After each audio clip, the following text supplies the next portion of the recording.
코로나19 여파로 학교에서는 비대면 온라인 수업이 진행되고 있습니다. 교사와 교수가 많이 힘들겠죠. 서로 대면해서 마주보면서 수업하는 것보다 많은 준비가 필요하고요. 또 녹화를 하기도 하고 또 실시간으로 또 중계도 합니다. 여러 또 기계를 조작해야 되고 이런 복잡한 문제들이 있습니다. 때로 내서 녹화해서 인터넷에 올린 후 이제 한시름 놓았는데 학생으로부터 전화가 옵니다. 교수님 안 들려요. 소리가 안 나와요. 그러면 다시 녹화를 해야 됩니다. 이런 일도 있습니다. 전날에 잘 연결이 되어서 점검을 하지 않았는데 연결선이 잘못돼서 녹음이 안 되는 경우도 있죠. 조금씩 익숙해져 가지만 아직도 어렵고 많이 어색한 것이 사실입니다. 학생들은 학생대로 또 고생이에요. 공부하기 싫어하는 학생들에게는 이 기회에 또 자유를 누리는 것 같지만 꼭 그렇지만 않습니다. 시간이 이제 점점 길어질수록 마음에 편치 않죠.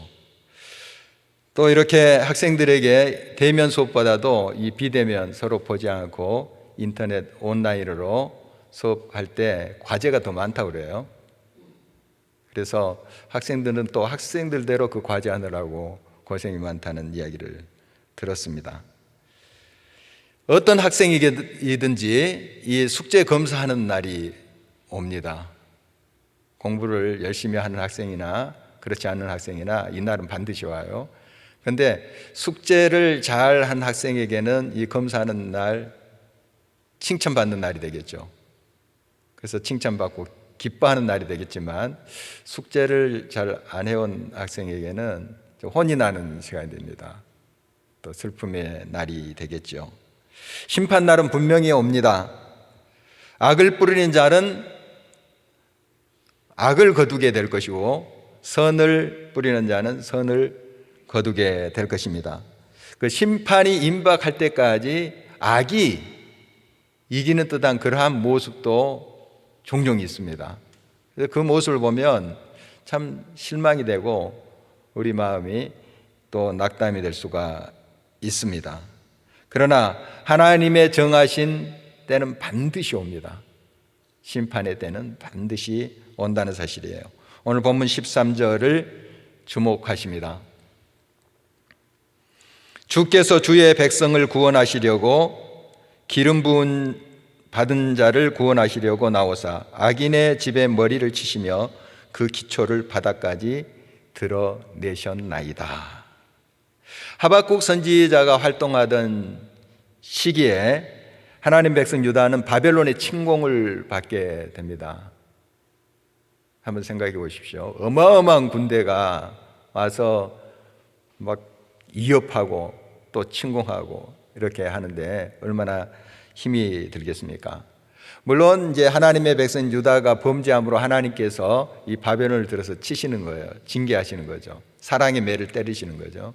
그런데 이 유다보다 지금 이 바벨론이 더 악랄하고 잔인하는 거예요. 그러니까 이게 좀 하박국 선지자는 이해가 안 됐습니다. 우리도 잘못해서 매를 맞지만 우리보다 더 잔인하고 악랄하고 우상 숭배에 절어 있는 저 바벨론이 막 승승장구하면서 가는 곳곳마다 열방을 막 짓밟고 유다까지 짓밟고 이런 모습을 보면서 의문이 생긴 거죠. 하나님, 왜 저 악을 그냥 두십니까? 저 잔인한 군대를 그냥 두십니까? 왜 우리의 문제를 그냥 방관하십니까? 이런 의문이 들었습니다. 이러한 마음의 큰 갈등과 의문을 가지고 질문을 가지고 이 하박국 선지자는 기도의 자리에 갔죠.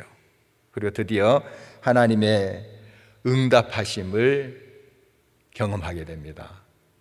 지금 이 과정은 저 악이 승승장구하는 것 같지만 그러나 결국 하나님의 심판의 때가 와서 그들을 징계하신다. 멸망시킨다. 하는 말씀이고요. 이 심판의 날은 악인들에 있어서, 바벨론에 있어서는 징계의 날이고 형벌의 날이지만 하나님의 백성에게 있어서는 회복과 구원의 날이 되죠. 같은 날인데 다른 의미를 가지는 날이 되기도 합니다. 여호와 하나님께서 그의 백성을 구원하시고 그 악인의 집의 머리를 치실 것이라고 말씀하고 있습니다. 이 머리를 제압하면 다 무너뜨릴 수 있습니다. 사나운 짐승도 머리를 집중 공략하는 그 이유가 여기 있죠. 머리를 딱 치면 다 무너질 수밖에 없습니다. 여기 그 악인의 집의 머리라 하는 것은 바벨론 왕을 말합니다. 권력. 그걸 딱 누르게 되면 그 군대도 역시 힘을 못 쓰게 되는 원리죠. 하나님이 그렇게 하시겠다. 하나님이 지금 떵떵거리고 계속 승승장구하는 이 바벨론의 그 머리를 치시겠다. 제압하겠다. 이런 약속의 말씀입니다. 또 주님께서는 그 악한 자의 기초를 바닥까지 드러내시겠다 하는 말씀을 주고 있습니다. 이 기초가 바닥까지 드러나게 되면 어떻게 됩니까? 무너지는 거잖아요. 역시 같은 의미가 되겠습니다. 멸망시키신다 하는 말씀입니다. 계속 14절 말씀을 보십니다. 그들이 해오리 바람처럼 이르러 나를 흩으려 하며 가만히 가난한 자 삼키기를 즐거워하나 오직 주께서 그들의 전사의 머리를 그들의 창으로 찌르셨나이다. 바벨론 군대는 해오리 바람처럼 파괴적이고 폭력적으로 하나님의 백성을 덮쳤습니다. 해오리 바람, 우리나라는 그렇게 많이 일어나는 현상이 아닌데 미국에는 이 토네이도라 하는 해오리 바람 있죠. 한번 휩쓸고 가면은 진짜 초토화를 시켜버립니다. 전쟁도 그런 전쟁이 없어요. 우리 텔레비전을 통해서 또 뉴스를 통해서 보고 듣곤 하죠. 폭력적입니다. 한번 휩쓸고 가면은 뭐 남는 게 없을 정도로 그렇게 만들어 버렸던 것이 바벨론 군대예요.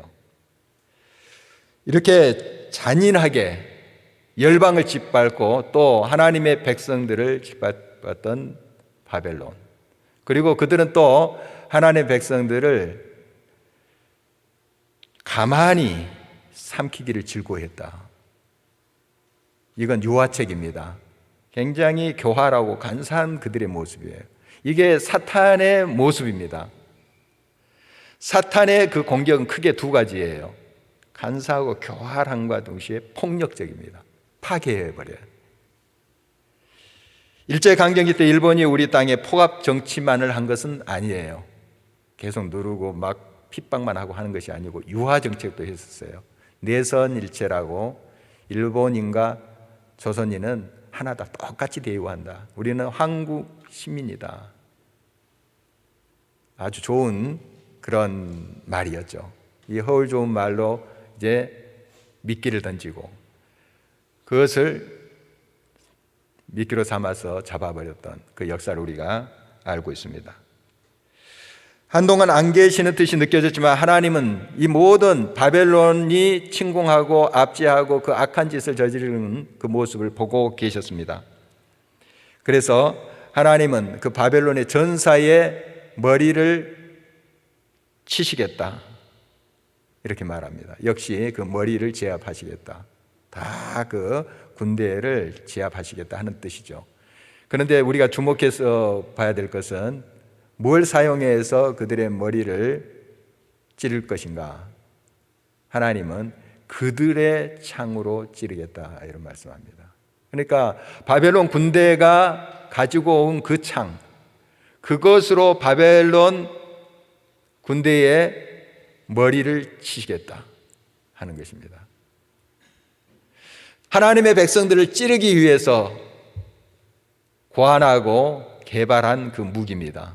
무서운 무기죠. 그 창날이 날카로움 날카로울수록 바벨론의 심판은 더 혹독할 거예요. 그러니까 부메랑처럼 이게 자기들한테 돌아오는 거예요. 악은 꼭 그렇습니다. 다른 사람에게 올무를 놓고 함정에 빠지기 위해서 그걸 삼키려고 하는 자는 결국 그 올무에 자기가 걸려요. 이게 하나님의 역사입니다. 하나님이 그렇게 반전의 역사로 함께 하시겠다 하는 것입니다. 15절도 내용은 같습니다. 주께서 말을 타시고 바다고 큰 물의 파도를 밟으셨나이다. 여기서 바다고 큰 물의 파도는 엄청난 규모의 바벨론 군대를 묘사하고 있는 것입니다. 쓰나미를 상상하시면 돼요. 그냥 저 멀리 보면은 별로 위협적이지 않은 것 같아요. 이렇게 쓱 밀려오니까요. 그런데 한번 쓰나미가 휩쓸고 가면 어떻게 되는지 알죠? 우리 뉴스를 통해서 보았잖아요. 이건 정말 인간의 어떤 힘으로 맞설 수 없는 것입니다. 그러니까 지금 유다의 상황, 하나님의 백성의 상황은 자기들의 힘으로 이 바벨론 군대를 맞설 수 없는 상황이에요. 이런 상황입니다.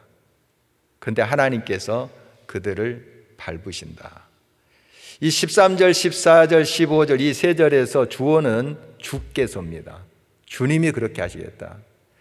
하나님을 온전히 의지하고 하나님을 바라고 하나님께 모든 것을 맡기는 그 삶 속에 주께서 역사하시겠다 하는 것입니다. 또 우리가 주목해야 될 것은 지금 하나님께서 그 바벨론을 제압하시는 그 역사가 과거형으로 나와 있습니다. 앞으로 그럴 것이다, 이럴 것이다 이것이 아니고 13절에는 기초를 바다까지 드러내셨나이다 그랬다는 거예요 이미. 그리고 14절에는 그들의 창으로 찌르셨나이다. 15절 큰 물의 파도를 밟으셨나이다. 앞으로 그럴 줄 믿습니다 이게 아니고 이미 하나님께서 그렇게 하셨습니다. 문제는 지금 있습니다. 상황은 지금 굉장히 어렵습니다. 그런데 하나님이 이미 정리하셨습니다 하고 선포하는 모습입니다. 예언서와 또 성경의 여러 군데를 보면은 이런 표현들이 있어요. 이게 뭐냐 하면 예언의 확실성을 강조하는 것입니다. 앞으로 될 일을 이제 말하는 것이 예언이잖아요. 예언인데 앞으로 될 일을 미래형으로 말하지 않고 하나님이 구원해 주실 것이다 하는 것이 아니고 구원해 주셨다 이야기해 버린 거예요. 이거 반드시 이루어진다. 그리고 13절, 14절, 15절 표현은 다르지만 내용이 같잖아요. 이렇게 강조하는 것은 하나님이 기필코 이 일을 이루신다. 심판할 때에 그 악한 모든 것, 그 문제들 하나님께서 다 물리치시고 정리하시고 하나님의 백성들을 회복시키신다. 구원하신다. 기필코 그렇게 이루신다 하는 그 약속을 강조하는 것입니다.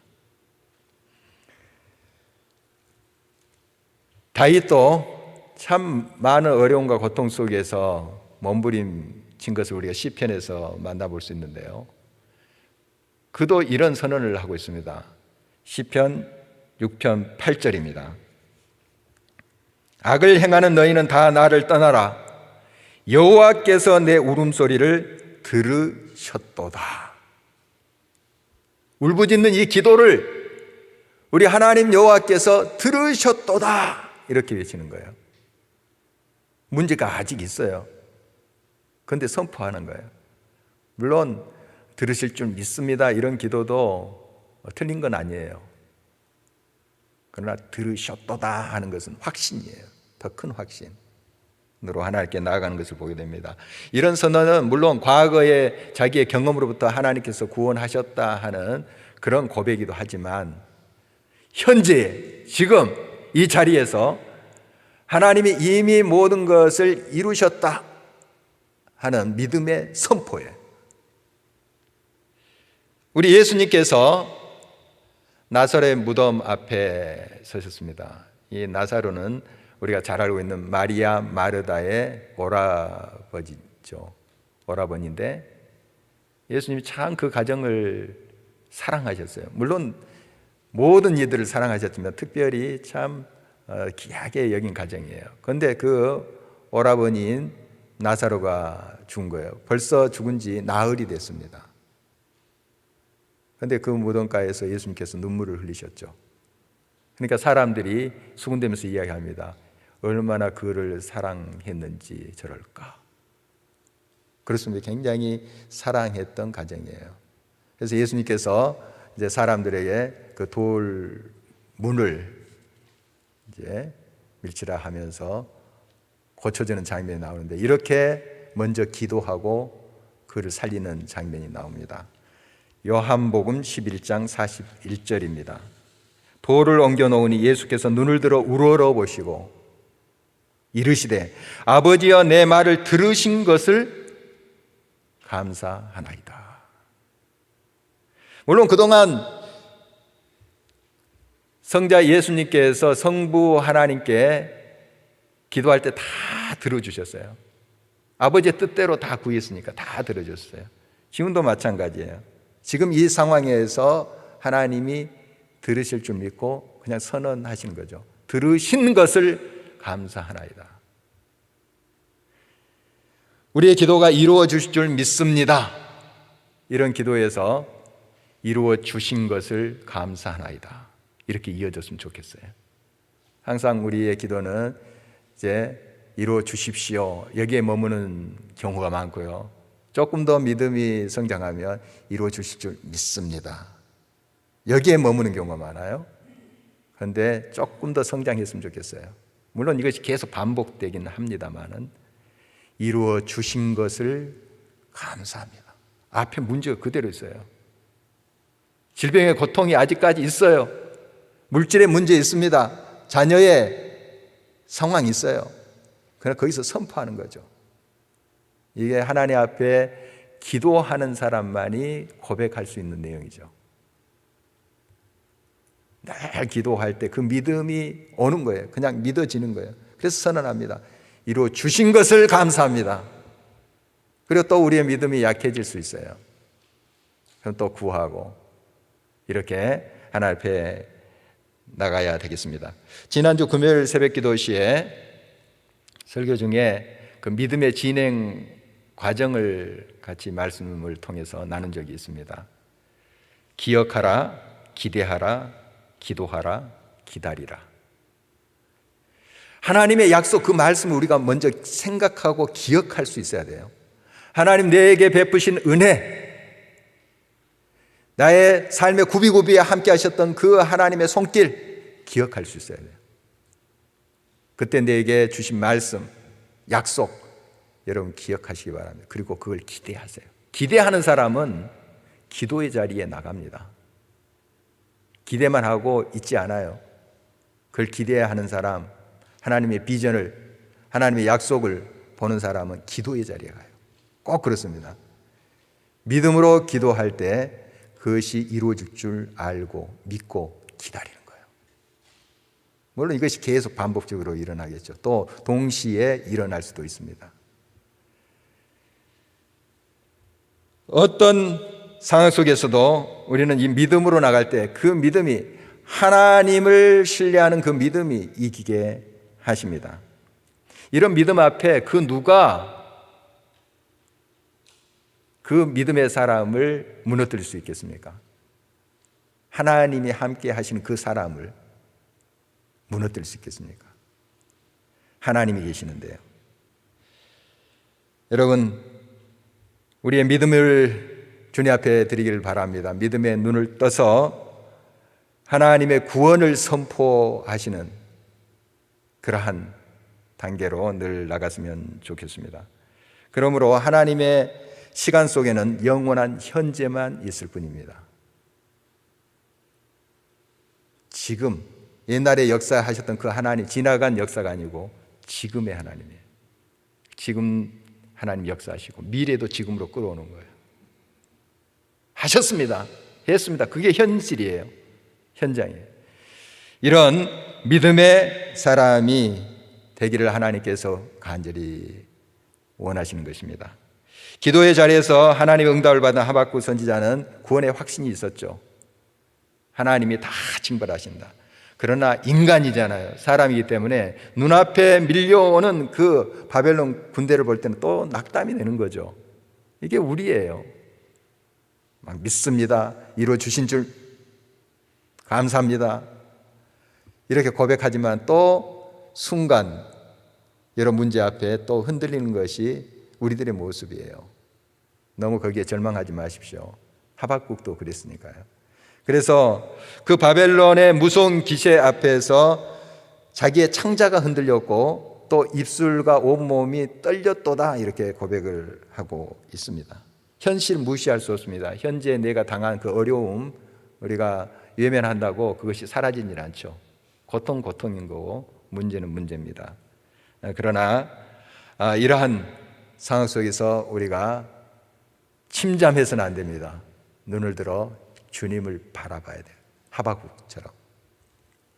이렇게 이제 예부적인 바벨론 군대가 침공해 오고 참 얼마나 힘들겠습니까? 그리고 내부적으로도 참 최악의 상태예요. 왜냐하면 먹을 것이 없어요. 바벨론 군대가 포위하고 있으니까, 예루살렘 포위하고 있으니까 이제 보급로도 차단되고 그 안에 먹을 것이 있겠습니까? 참 어렵죠. 그래서 없고 아무것도 없다는 거예요. 다 없어요. 최악의 상태죠. 이걸 바라보면 절망할 수밖에 없습니다. 주저앉을 수밖에 없어요. 그래서 정말 절망하기 딱 좋은 그런 상황이에요. 그러나 이 하박국 선지자는 하나님을 바라볼 줄 아는 믿음이 있었죠. 이런 상황 속에서. 사탄은 이런 상황에 우리들에게 계속 낙담하게 합니다. 자꾸 문제를 바라보라.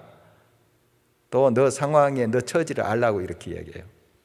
내 자신에게 솔직해라. 아무것도 할 수 없는 상황에서 될 수 있다고 착각하지 말라. 그것은 헛된 바람일 뿐이다. 이렇게 속삭이죠. 절망적인 상황에서 사탄의 말은 진리로 느껴지기도 합니다. 그래, 맞는 말이야. 정확한 진단이다. 하는 생각이 들 정도예요. 그러나 틀렸습니다. 엄청난 함정이 여기 있어요. 이 사탄의 말에는 하나님이 없어요. 하나님이 없어요. 없는 것을 있는 것으로 부르시고 천지를 창조하시는 하나님이 없어요. 불가능을 가능케 하시는 그 하나님의 능력을 언급하지 않아요. 안 된다. 절망할 수밖에 없어. 하나님 없어요. 여러분, 많은 크리스찬들이 이 사탄의 속삭임에 넘어갈 때가 많습니다. 경계해야 됩니다. 여러분, 한치 앞을 볼 수 없는 그런 짙은 안개 속을 간다고 한번 상상해 보십시오. 여러분, 눈에 안 보인다고 건물이 없습니까? 자동차가 없는 거예요? 사람이 없는 거예요? 안 보일 뿐이죠. 안 보일 뿐이죠. 있는 거예요. 칠흑 같은 어두운 상황 속에서 우리가 하나님이 안 계시고 이것도 없고 저것도 없으니까 절망할 수밖에 없다. 이렇게 결론 내리지 마십시오. 있습니다. 존재하는 거예요. 하박국 선지자는 이러한 믿음을 가지고 하나님 앞에 한 걸음 더 가까이 갔죠. 그러니까 느껴지는 거예요. 하나님이. 보이지 않았던 그 건물이 어슴푸레하게 보이는 거예요. 더 가까이 가니까 더 선명하게 보이는 거죠. 느낌과 인지의 결과에 상관없이 하나님은 여러분의 삶 속에 언제나 가까이 계십니다. 여러분의 도움이 되시고 힘이 되시고 여러분의 기쁨의 근원이 되십니다. 그러므로 우리는 늘 한 걸음씩 하나님 앞에 더 가까이 가야 되겠습니다. 그럼 느껴져요. 하나님 만질 수 있어요. 듣게 됩니다. 보게 된다는 사실입니다. 작은 믿음의 걸음이지만 여러분, 이렇게 하나님 앞에 다가선다면 하나님의 모습은 더 선명하게 여러분들에게 드러나게 될 것입니다. 좀 영어를 쓰려고 하는데 좀 쉬워요. 제가 좀 쉽게 좀 설명할게요. 그걸 이해하시고 들어보시기 바랍니다. 저 화면을 한번 보십시오. 영어에 이런 표현이 있어요. God is nowhere. 하나님은 아무 데도 없어. 이런 뜻이거든요. God, 하나님. no라면 이제 없다, 뭐 아니다 이런 뜻 아니겠어요? 없다. 아무 데도 없어. God is nowhere. 여기 W자가 있어요. where에 빨간 글씨로 나와 있을 텐데요. 그걸 하나님 쪽으로, God 쪽으로 이렇게 한 걸음 더 떼보십시오. 그러면 어떻게 되냐면은 God is now here 이렇게 됩니다. 하나님은 지금 여기 계신다. 하나님께 한 걸음만 여러분 더 앞에 가십시오. 기도하면서 그 믿음으로 하나님 앞에 다가서면 하나님 만져주세요. 보이게 됩니다. 그 음성을 듣게 돼요. 하나님이 안 계신 것이 아니라 내가 못 보는 거예요. 내 눈에 안 들어오는 거예요. 그게 문제지. 하나님 계세요. 하나님은 지금도 역사하십니다. 삶의 구비구비에 함께 하셨던 그 하나님을 기억하실 줄 알아야 됩니다. 생각하셔야 됩니다. 태양이 보이지 않아도 나는 태양이 있음을 믿노라. 사랑이 보이지 않아도 나는 사랑을 믿노라. 하나님이 아무 말씀 없어도 나는 그분을 믿노라. 이게 나치 포로 수용소의 벽에 그 어떤 유대인이 새겨놓았던 글이라고 전해옵니다. 깊은 감옥 속에서 그 태양이 보이겠습니까? 그런데 태양이 빛나고 있음을 나는 믿노라. 안다. 하나님 지금 눈에 안 보인다고 하나님 없다? 이렇게 말할 수 있겠는가? 하나님 계신다. 하나님 계신다. 여러분, 한 걸음 한 걸음씩 하나님 앞에 더 가까이 할 때 하나님은 반드시 살아계셔서 함께 하심을 느끼게 하실 것입니다. 그리고 그 하나님의 손길을 붙잡고 일어설 때 그 믿음으로 모든 상황 속에 우리는 승리하게 됩니다. 이 하박국도 바로 똑같은 모습이에요. 하나님이 안 보이실 때 하나님 왜 이렇습니까? 왜 이렇게 우리가 고통을 당해야 됩니까? 왜 저 바벨론은 더 악하고 잔인한데 떵떵거리면서 합니까? 열국을 짓밟고 우리나라까지 짓밟고 있습니까? 이해가 안 되죠. 그러나 하나님 기도의 자리에 가고 하나님 앞에 한 걸음 한 걸음 더 가까이 가자. 느껴지잖아요. 들리잖아요. 저들을 내가 징벌하겠다. 치겠다. 여러분의 현재 상황 속에서도 동일하신 하나님이 역사하십니다.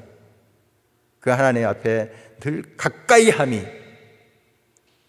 여러분의 삶의 승리의 길이 된다는 사실입니다. 그래서 하박국 선지자의 고백, 그 유명한 고백, 지금 우리의 고백으로 한 번 더 주님 앞에 드렸으면 좋겠습니다. 본문 17절, 18절 함께 한번 읽어보도록 하겠습니다. 비록 무화과 나무가 무성하지 못하며 포도나무에 열매가 없으며 감람나무에 소출이 없으며 밭에 먹을 것이 없으며 우리의 양이 없으며 외양간에 소가 없을지라도 나는 여호와로 말미암아 즐거워하며 나의 구원의 하나님으로 말미암아 기뻐하리로다. 아멘. 요즘 무엇이 여러분을 기쁘게 하신가요? 여러분을 웃음 짓게 하는 일들이 무엇인가요? 누가 그렇게 여러분을 기쁘게 하신가요? 여러분의 삶 속에 이런 기쁨과 또 웃을 일들이 많이 일어났으면 좋겠어요. 그러나 한 가지 기억하십시오. 이 모든 것은 가변적인 것입니다. 변한다는 거예요. 좀 실망스럽기도 하지만 사실이에요. 가변적인 거예요. 여기에 우리가 따라 살면 일희일비할 수밖에 없어요. 우리의 참된 기쁨의 근원이 계십니다. 여호와 하나님. 변치 않으세요. 그 하나님을 꼭 붙잡으셔야 돼요. 그리고 여러분의 삶 속에 주신 그러한 놀라운 은혜, 기적들에 대해서 감사하고 기뻐하십시오. 그러나 주님을 놓쳐서는 안 됩니다. 주님만이 영원히 변치 않으세요. 변하지 않으세요. 그분이 우리의 삶 속에 중심이 되어야 됩니다. 초막이나 궁궐이나 우리의 기쁨의 근원이 되시는 하나님이 함께 하시면 그곳이 천국이에요. 지금 여러분의 삶에 주님이 함께 하십니다. 고로 그것이 천국이에요. 기뻐할 수 있는 충분한 이유가 있다는 거죠. 믿음으로 꼭 승리했으면 좋겠습니다. 바벨론 힘으로 열국을 강탈하며 그들의 피로 배를 채웠던 자들입니다. 그러나 만족할 줄 몰랐어요. 인간이라는 것은 세상의 것으로 채워도 만족할 줄 모르는 존재들이에요. 인간의 마음속에 하나님만이 채울 수 있는 공간이 있어요. 이렇게 모든 것을 통해서 누리고 떵떵거렸던 바벨론, 만족할 줄 모르고 결국 그 취했던 것으로 멸망해버리는 모습 저희들이 보고 있습니다. 왜 그렇습니까? 그들의 삶에 참 기쁨이고 만족이신 하나님이 없었기 때문에 그런 것이죠. 어느 찬양의 노래말처럼 모든 것이 있어도 하나님이 없으면 나는 없는 것입니다. 모든 것이 없어도 하나님만 계시면 나는 모든 것을 가지고 있는 것입니다. 숙제 검사하는 날, 곧 심판의 날에 하나님의 칭찬을 받으며 기쁨으로 하나님께 영광 돌릴 수 있기를 바랍니다. 또 숙제하는 과정 비록 고달프고 힘들죠.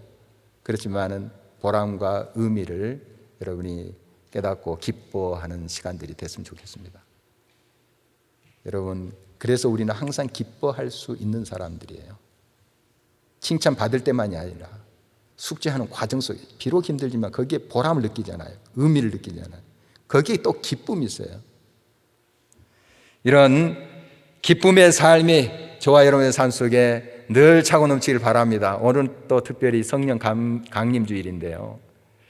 예수님의 제자들 정말 성령 충만을 받기 전에 의욕이 대단했어요. 하고자 하는 그런 마음이 있었습니다. 그러나 의욕 따로 믿음 따로예요. 성령의 충만을 받고 그들은 삶과 그 믿음이 일치됐어요. 박해가 있었습니다. 죽음 앞에서도 그들은 기쁨으로 삶을 살아갔습니다. 기뻐해서 박해, 죽음 앞에서 기뻐했습니다. 바로 하나님을 인격적으로 성령 충만한 가운데 만났기 때문이죠. 여러분의 삶 속에 성령 충만이 있기를 바랍니다. 늘 기도하면서 하나님께 나아가십시오. 하나님 성령으로 충만케 해주십시오. 성령의 기쁨으로 믿음 안에서 승리하게 해주십시오. 늘 주님 앞에 이렇게 나갈 때 주님은 지금도 동일하신 역사로 저와 여러분의 삶 속에 함께 하실 줄 믿습니다. 주의 영광 드러내는 우리의 삶이 되길 주의 이름으로 축원합니다. 한번 일어서서 찬송하도록 하겠습니다.